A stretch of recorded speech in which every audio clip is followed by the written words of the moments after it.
Right, my name's Rob Blatchford. I'm from Gurley. The topic I'm choosing is cover crops. I first would like to thank my sponsor, who is here today, John Eastburn, who's been very good to me and actually has become a very good friend, and his right-hand lady, Georgie Alley. I guess I should thank Mr. Brownhill, because he's the one that got me to do the Nuffield.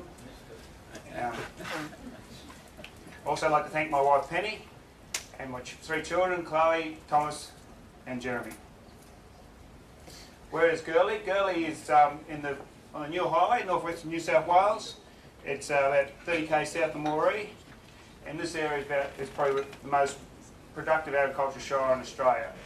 We have a big area, especially irrigations, a lot of cotton, a lot of wheat, and everything in between. The soil type is self-mulching, cracking grey to black loams. It can be very deep, like the Darling Downs, just out west of here. The only restriction can be is just water. Black earth, fertile soils. The average rainfall is about 575 mils, but when I got back from my global focus group, we had 600 mils in about 3 or 4 months, and it just took our country. It took my crop. That's a cotton crop in that picture. It's devastated a lot of country. I decided I couldn't pay a contractor to fix it all, so I went and bought a laser bucket and tractor, and it's been flat out getting this dirt back out of the creek and putting it back where it belongs. This is my main crop. I'm a cotton grower. I'm not as passionate as Adam, but I love what I do. I reckon cotton's pretty good. It's a very unique crop. It's quite hard to get established, but once it's established, it's very hard to kill. The way I've been growing cotton for 20 years, and back then it was conventional cotton, and a lot of work. We'd have to spray it 17 times through the season. I would spend most of my time with a boom spray, and then since then, about the mid-90s, along came Monsanto with an InGuard, which cut our sprays in half. That was a big bonus. That sort of gave the first half of the season break, and we didn't have to spray probably start after Christmas. And then a lot after that, they came along with a Roundup Ready, so that saved us some money too, because saved us some time. It let us put Roundup over the crop. So this is a genetically modified crop now. Terry? It's not a monster. Anyway, then they moved on. As they got more intellectual, they got the cotton into a boll guard, which gave us in dry land 100% protection from grubs. So it went from 17 sprays to none. So the take up was huge. And then they came along with a Roundup Ready Flex, and that's pretty much what we got now. And that Flex allows us to spray right through the season. Now we know the issues with that is Roundup on Roundup on Roundup is going to bring issues with resistance, but we're watching it. We're very close eye. So from going from back then to making cotton so easy to grow has also affected the price. It's made easy to grow everywhere around the world. So you have this fact where the prices have dropped off significantly. We plant in about now. I should be finished planting by tonight. Wish I was there. We try and plant about 7 seeds to the metre, which is just under 4 kilos a hectare. Now my planting system is, I started off in 1990, we planted solid cotton, which is a 1 metre spacing. And as the P&D sheets got a bit tougher, which is the quality control, we had to start widening our rows to keep the quality up so we didn't get the dockages when we delivered the cottons. So then we went to single skip, and that gave us a bit more moisture in the season. And that's a single skip is taking 1 row out and leaving 2 in. So then we found that we were still getting dockage. So now we've moved to a double skip. So means that's 50% of the paddock gets planted. So we've got 2 rows planted, missed 2 rows, and 2 rows planted. That seems to work the best. We seem to keep the top grades, the good length, and the good quality and the dockage to a minimum. And also at Monsanto were charging on a green hectare rate for the use of their technology, and that allowed us to compete with the irrigators. So we were basically paying half the amount they were paying for per hectare for the contract. They've since evolved through a lot of arguing from us drylanders to an endpoint royalty, which allows me to just pay them a $50 a bale price when I deliver the cotton. This takes a lot of risk out due to yield because we're subject to rain, and it lets us sleep at night. My rotation is down our way is pretty much cotton, long fallow into wheat, then maybe back to cotton again, depending on the price. But I found the wheat wasn't making me much money, so I moved to a millet, which is just basically a cover crop. And this crop was saving me through the summer, through the storms and all the other hazards I had with loss of moisture. This is what happens when you finish picking. It's quite an intense operation. This takes 3 passes, from slashing to root cutting, and then a full pupae bus, which is as is in the contract you have with Monsanto. You have to do a 4-inch disturbance, which in case there is any grubs that make it through their gene technology and pupate into the ground, dig in the ground, we have to bring them back up to the surface so that they are destroyed by insects and other animals. So you can see my dilemma. I needed something. So the cover crop was to protect from rain and wind erosion. Moisture, it gave me moisture management, weed management with competition, and gave my soil some nutrition and help with keeping the bugs alive. So, being a typical nut fielder, I thought I needed something better. You've got to always be changing.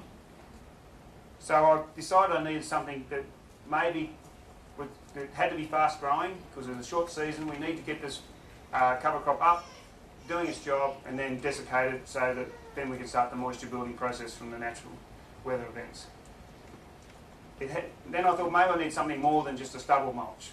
Maybe a legume would be ideal, and it would provide nitrogen, and we needed legume that didn't take too much moisture out, and we need something that increased nutrition, hence yields from the next crop. A silver bullet, that's what I was looking for. So off we went. First place we stopped was Brazil. This is my wife standing in front of the Agazu Falls in Brazil. We went to 3 different areas, and we were looking to see if Brazil had the Holy Grail of covers. At the Ponta Grossa area, we found that they were already using cereal ryegrass as a cover. They were using black oats, which I took a long time to get my head around. I spent most of my life trying to get rid of them. And they also had a Brazilian hairy vetch, which looked quite promising.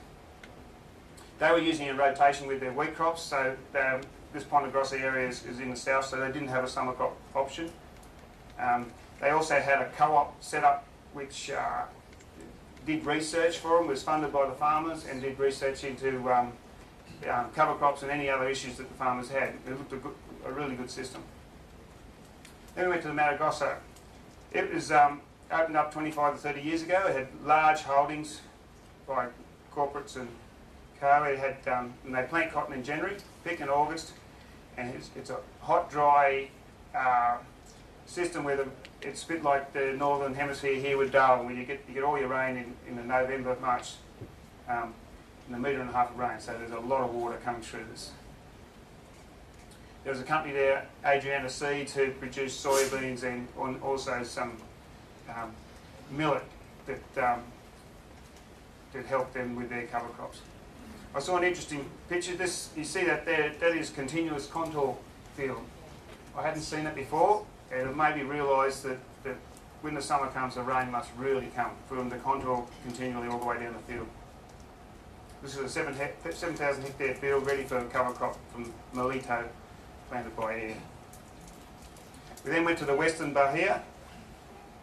It was a new agricultural frontier. You've probably heard this is where they're knocking all the rainforest down to farm it up. It was 30% of Brazilian cotton production and 5% soybeans and 3% corn. This Braca Rea Recentia is a South African grass which they use predominantly there in this area. It seems to be a quick growing, fast grass that it will hold their sandier soils together, and they were using it in rotation with corn and cotton. Then on my global focus group, we happened to be in the south of France, and this is Sarah Singh. She's a fellow nutfielder, and she was very obliging and showed us around her place and around the district as well. She was using, they have a restriction in France on the amount of fertiliser they can apply to their soil, so she was trying to enhance that fertiliser with cover crops by using, one of them was a radish which absorbed nitrogen and then would slowly release it again when the crop was growing. And she also used a buckwheat, which is another weed I've been trying to get rid of for 20 years, so to mineralise the phosphorus in the soil. Then I started to think maybe the silver bullet doesn't exist. Maybe we need, I need more than one thing to do this, to put in my cover. A cocktail. We then went to the States, and over there they were using everything they could in the cocktail. They were using any broadleaf and grass they could. They mixed it all in and just sowed it as a cover crop. The advantage they had was that their winters are so cold and severe that the over summer wintering period they would desiccate everything. So they didn't have the problem that we may have in trying to get rid of some of these crops. So is diversity the key to the cover cropping?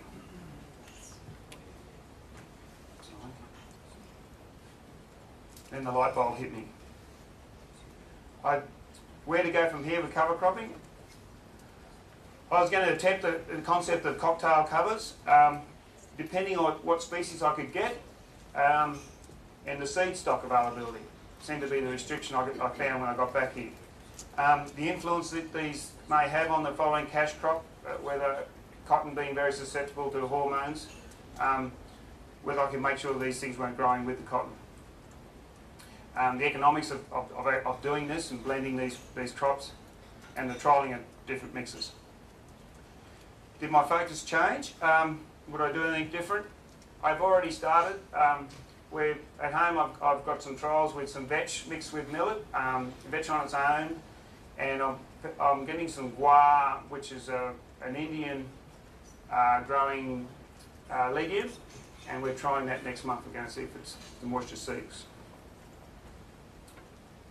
My other topic I was just dabbling with was the resistance that's going to hit, and it's going to hit us in some form.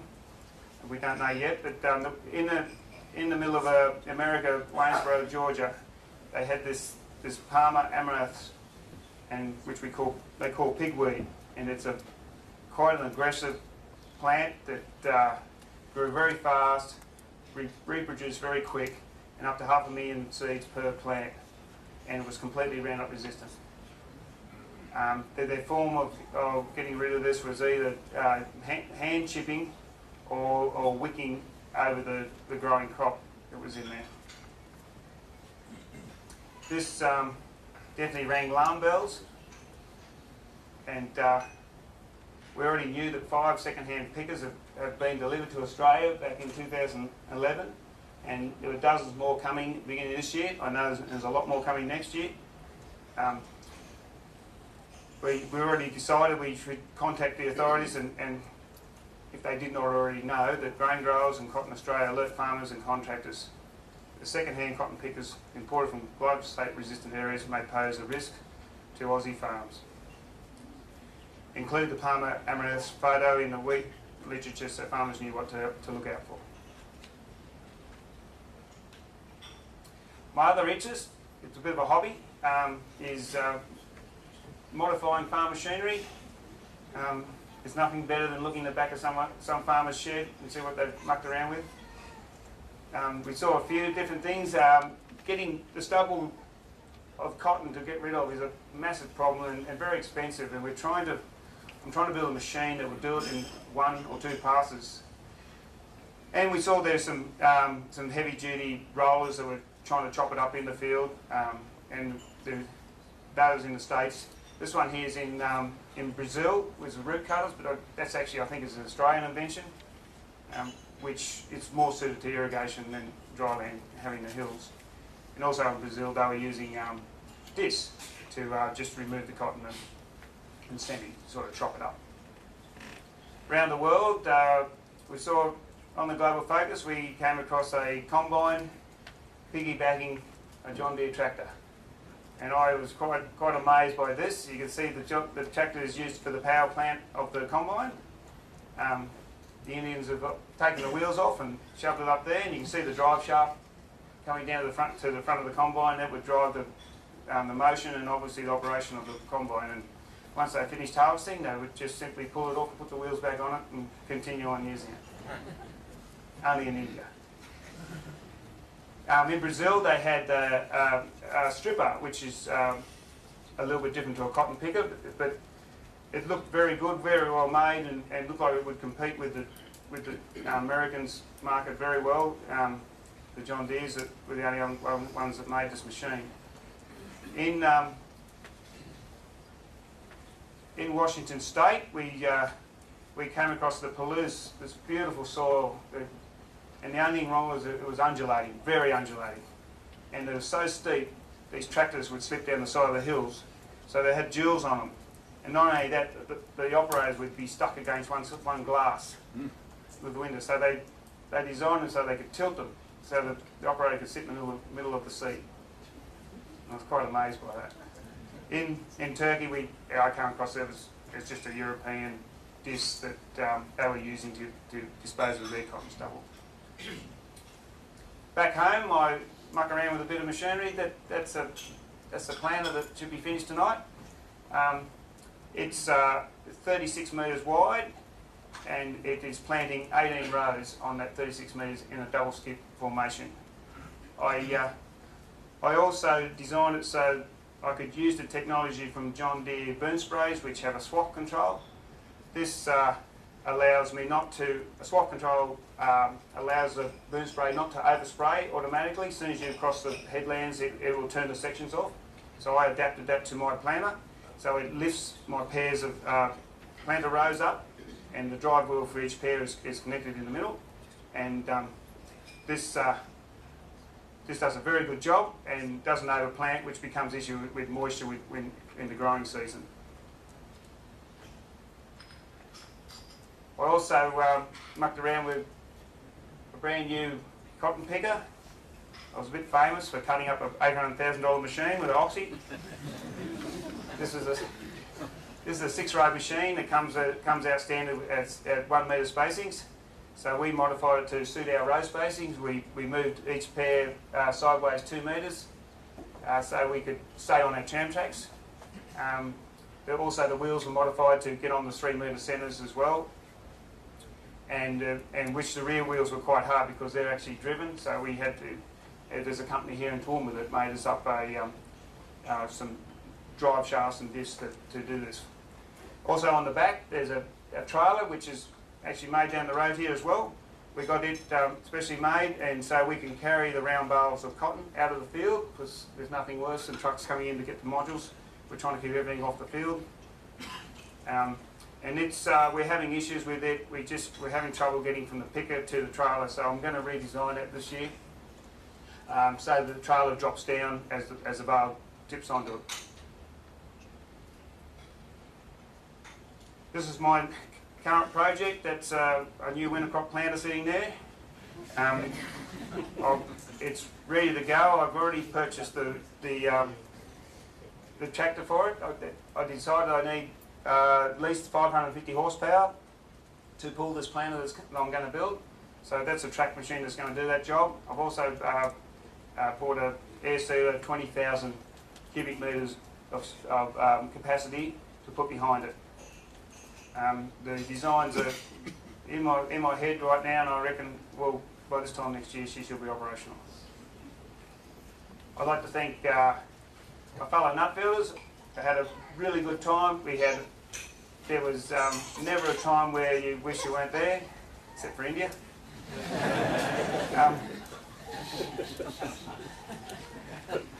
I'd just like to say this is the challenges, me personally, in our area, we're going to have ahead, and I know out west of here, all the way up, there's coal seam gas is going to be our biggest issue, more than anything else I do or on my farm. And my wife's quite passionate about this, and I just leave you with this thought that, you know, I know there's some people in this room that may argue with me, but I think that the downside is so much bigger than what the little bit of money they're going to get out of this gas. Thank you very much.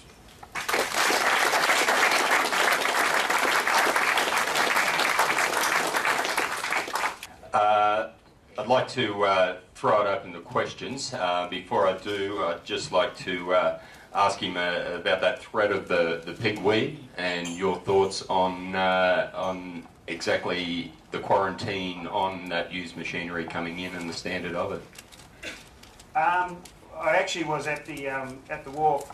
We were picking up a container of parts, and we saw all these machines, and they are pretty thorough to clean these things down. But you know, it's always a percentage. There's always a chance it's going to come through, and I don't have much faith that we'll stop it. But I'm hoping we can. If it's not that weed, it's going to be something else. I mean, flea banes, it's an issue for us, but we're learning how to deal with it. If we ever lose Roundup, like Roundup and GPS are probably the two greatest things that in broadacre farming to ever come with us. And so, yeah, let's hope we can deal with it. Stan, sure, as a Zimbabwe Nuffield scholar, did you ever encounter a crop they call sun hemp in southern Africa? It's Crotalaria as a cover crop. We used to use it a lot. Yeah, I did. The issue I had with that was the moisture needed to grow that crop. I thought it would take so much of my subsoil moisture to produce the cover crop that I wouldn't get the replenishment to feed my cotton crop. That was the only reason I had it. Otherwise, it was a good, long-lasting cover crop. Yeah, definitely, and fast growing. Yeah. Question again. David Shannon. Just wondering about your I suppose what you speculate on how you'll be able to cope in the future without Roundup, because obviously the system you've got at the moment is fantastic and you're getting everything you need through that GM package, but it does rely very heavily on Roundup for weed control. Do you think the cover crop will give you that weed control in the future, or how are you going to deal with a situation where you don't have Roundup as a weed control? Oh, that's a good question. There's a couple other companies. Bayer's made Liberty Link, which is another cotton variety which uses a different chemical in the crop. Maybe we can slip across to that for a season or two to get rid of any issues we have. They don't have any Bulgard properties yet, so the Roundup, yeah, and I would imagine Monsanto's working on it. They will have something that's very expensive and works very well that will solve anything we have. But you're right. I think awareness is probably the best way. Just keep an eye on. I mean, there's when we heard of the ryegrass problem in Western Australia, I started to look around and I realised I actually had some ryegrass resistant in my paddocks, and so I changed my rotate. We moved to a different chemical, but I'm not going to rely on that. If it really comes, the last resort is the plough, and if you have to do that for a season, we'll so be it. But we can't have these weeds in our fields. Rob, I was just wondering, you've obviously been doing this for a while, what the extent of cover cropping use is in cotton growing generally in the industry, and what you're going to do about extending your knowledge. And the second question is, when are you going to stick your 500 horsepower John Deere on top of your cotton picker? Will they warranty that? My John Deere cotton picker has 600 horsepower in it already.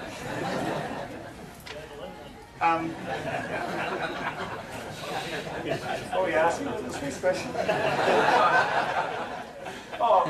What's the extent of cover cropping in the cotton industry? Not very much at all, and I can't claim it's my idea. There's actually a man out here, Jamie Grant, that's just out in Dolby.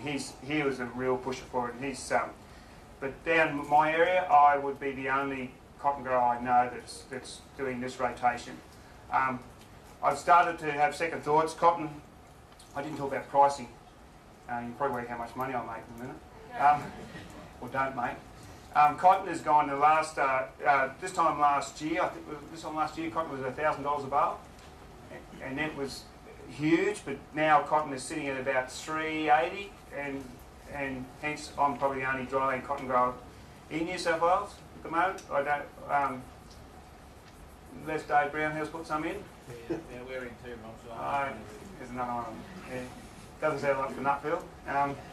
But we hope, there might be a spike in the price or something, but that's what I do, and I enjoy cotton. Cotton, when you compare cotton to wheat or anything else, there's been so much movement in cotton. We've moved so far. Like I know you don't like genetically modified crops, but it's a big successful story in cotton. The only downside is that we've got this one person doing it. We need another company to do it to get the price down a little. Okay, well, thanks, Robert, for an informative talk. I think you can see the passion that he displays.